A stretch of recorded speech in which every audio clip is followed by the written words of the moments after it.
Rapaz, Jota, eu tenho que agradecer a meus amigos que vieram para a corrida, né? Você, né, que divulgou muita coisa da gente, né? Primeiramente também a Deus, né, que foi tudo em paz, não teve nenhum problema, ninguém empurrando ninguém. E nós fizemos assim a corrida do jeito que a gente planejou. Boiada boa, você sabe que a pista é boa, né? Aqui não faltou energia pro vaqueiro, não faltou água, a gente fez as coisas tudo do jeito que a gente prometeu.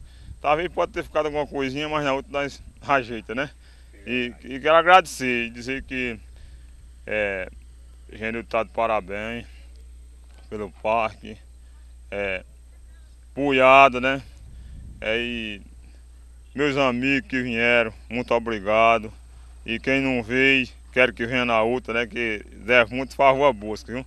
Tem muita gente aí que disse eu vou, só que eu já fui umas 10 na casa dele, né? E eles não vieram. E eu vou ficar cobrando. E o mais, Jota, só tenho a dizer é isso mesmo a você. Obrigado pelo programa e seu apoio que você deu a gente.